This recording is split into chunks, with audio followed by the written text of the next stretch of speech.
Well, hello, friends. Welcome back to Commute Talk. I got hold of a Swedish Christmas beverage today, so that makes me a bit excited because it means Christmas is coming. And if you're Swedish, then you know that these are a must in Christmas time.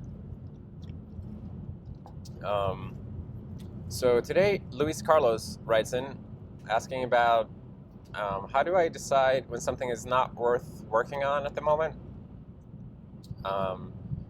I guess how do I pace myself and decide what to postpone? Which is a super interesting question. So thank you for bringing that up.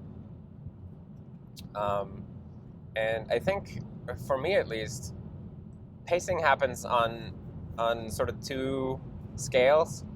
There's like the scoping of what I'm doing, and then there's the time factor. And the scoping, if you watch my programming videos, then you can see how I scope things, because when I start out a video, I always say what I'm going to be working on. And that's me calibrating my brain so that it knows what we're doing right now, because then whenever something comes up during the recording where I come across like some missing functionality, or maybe something that could be better done a different way, then I can always compare it to that originally stated scope, and I can just mentally reject things that would be too far outside it, and I can go ahead and do things that are in line with the scope. And I find that having a scope like that allows me to stick to the thing that I want to be doing and not lose momentum if something distracting comes up. So that's a very big part of it. And actually, I find that if I don't do that, then I have a much higher tendency to give up at the first side of some kind of friction. Like if I'm just hacking by myself and something is going okay, but then I run into some little problem or some little thing that just slows me down, and then something else comes up and says like, hey, don't you want to work on me instead? I'm shiny and problem free. And if I haven't established already what the scope is of what I'm trying to do at the moment, then I'm very, very susceptible to that. Like, I will happily go and chase that shiny thing instead. So, but this is something I'm actively learning for like my entire life, because I'm very easily distracted, so I need to be constantly vigilant about not falling for it. And I suspect a lot of people have the same problem. At least I talk to a lot of people with the same problem. So that's the first part of it. That's scoping it. And scoping goes beyond just like saying a feature that you're going to work on. I also do tend to have some kind of context that I'm working in. And when I'm working on Serenity, it's very often like, am I in kernel space or user space? And it takes some effort to switch between those two, because the mentalities are a bit different. Like in the user space, you have the set of rules and a set of abstractions that you're working with. And then when you're in kernel space, the rules are different, the abstractions are different, and just the things that you can do are different. So I find it a little bit tricky to mix and jump between those two without like cognitive churn or whatever. So I try to stay within the same context in that area as well. So if I'm working on something in user space and then I come across something, I would have to fix in the kernel, then I usually postpone that because I don't want to switch to kernel hacking context in my brain. So there's that. But then, other than scoping, I also mentioned time. So time is always present in life, right? And you're always working under some kind of time constraint. Even if you have the whole day to work on your thing and you got up early in the morning and you got nothing scheduled, you're still going to have to sleep eventually. So time is always a factor, and I think for me personally, I think I can be very, very active programming for about 2 hours, and then I start to lose energy a little bit, and I need to take a break, maybe drink some tea or have a sandwich or something, I don't know, go for a walk. And then I can come back to it, but I can only go for so long.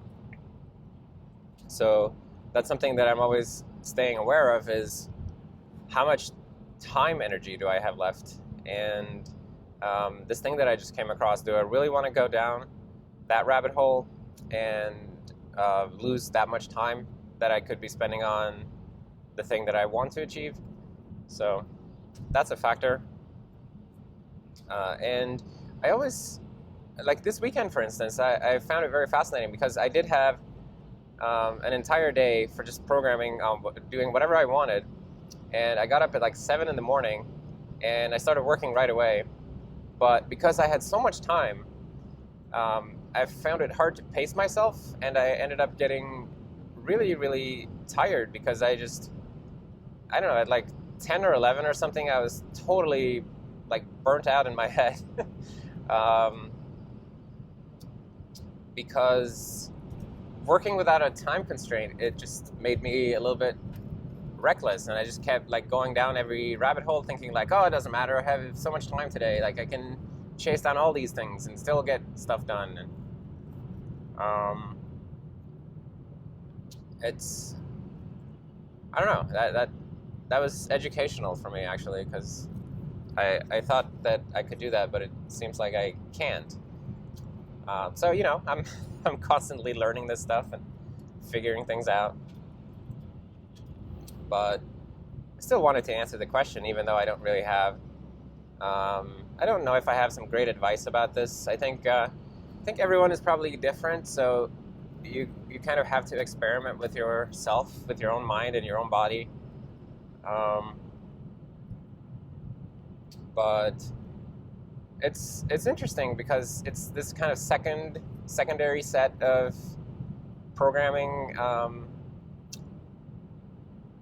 technique, right? Like once you get past the language syntax and like how to do data structures and algorithms, and you got that down, so you know how to do that stuff, then you get into this other aspect of the programming game where you start to think about mindset and energy management and things like that. I suppose it's not very different from like once you get really good at a game or a sport or something, then it stops being about following the rules of the game and more about more abstract, higher level things. And those things are very interesting and difficult, and there's way less good advice for those kind of things than there is for the basics. Yeah, but I guess that's the answer to the question. Like, how do I decide?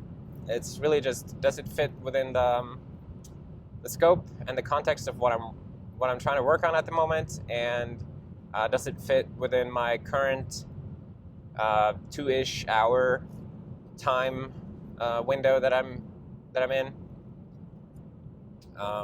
And if I'm recording a video, then that just adds, or it sharpens this for me, that like, does this fit the video? Does this fit within the time that I know I can go for a video? Because like I see people doing like these 4, 5, 6 hour videos, and that's just too long for me. Like I can't stay focused and sharp for that long, I think.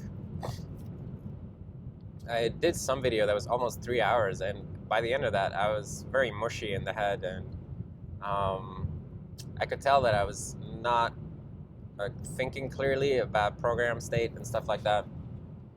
So, but everyone's different, you know. You might have very different limits and